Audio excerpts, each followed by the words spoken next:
पदावर थेट घालून पोट बसलेत भरत शेठ मंत्री पदावर थेट घालून पोट बसलेत भरत शेठ सर, काय मगाच सांगाल? पहिली रिएक्शन काय? पहिली रिएक्शन काय आहे, मी मगाही सांगितलं आम्ही समाधानी आहोत की आज आमचे नेते एकनाथ शिंदे साहेब, देवेंद्र फडणवीस साहेब, सुनेत्रा वहिनी यांचे आभार मानतो मी मगाही सांगितलं. आणि मग माझ्या जिल्ह्यातले आम्ही 7 आमदार, 2 खासदार, जिल्हा परिषदेचे अध्यक्ष, उपाध्यक्ष, जिल्हा परिषद सदस्य, पंचायत समिती सदस्य, सभापती, नगरपालिकेचे नगराध्यक्ष, नगरसेवक आणि माझ्या तमाम जनतेचे, माझे कार्यकर्ते, पदाधिकारी, मतदार बांधव या सगळ्यांच्या मनापासून आणि सगळ्या अधिकारी वर्गांचे आभार मानतो की जेणेकरून की आजचा हा जो क्षण आहे श्रावण महिन्यातला पहिला सोमवार. तसाच जर पाहायला गेलं तर आम्ही आग्र्याला गेलो होतो.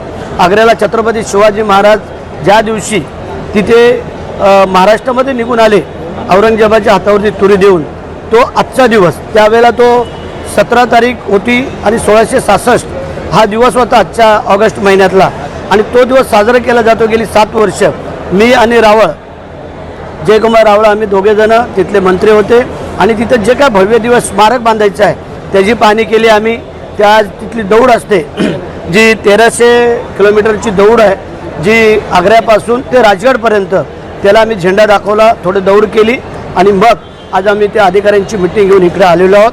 मी सगळ्यांचे आभार मानतो. तिढा सुटले तटकऱ्यांविरुद्ध शिवसेना, हा जो तिढा होता तो सुटला आहे का? तेढा मी मगाशी सांगितलं, तेढा ज्या दिवशी आम्ही अनिकेत तटकरेंना बिनविरोध विधान परिषदेची निवडणूक म्हणजे निवडून दिलं त्याच वेळेला सुटेल. रायगडचा एक महत्त्वाचा प्रश्न आहे का, रस्ता, महामार्ग कसा बघा? महामार्ग हे आमचं पहिलं कर्तव्य आहे. कारण आमच्या कोकणातले सिंधुदुर्गापासून पर्यंत जे काय कोकणात जाणारे चाकरमानी मंडळी आहेत, जे आम्ही पाहिलेलं आहे की अनेक वेळेला त्यांना ट्रॉफिकमध्ये अडकावं लागतं सगळं, तर पहिला तो करतोयच आम्ही. 1 लेन मानगावची बायपासची सुरू करायचा आमचा प्रयत्न आहे गणपतीच्या अगोदर आणि तो युद्धपातळीवरती काम आहे. मी येते 4-5 दिवसात परत त्या अधिकाऱ्यांची मीटिंग घेऊन काम कितपर्यंत आलेले कसं आहे ते शेवटचं. तर मित्रांनो, जर तुम्हाला आमचा व्हिडिओ आवडला असेल तर आमचं चॅनल सबस्क्राईब करा, लाईक करा, शेअर करा आणि बाजूला असलेला बेल आयकॉनवरती प्रेस करा, जेणेकरून तुम्हाला आमच्या चॅनल्सच्या सगळ्या अपडेट्स प्राप्त होतील.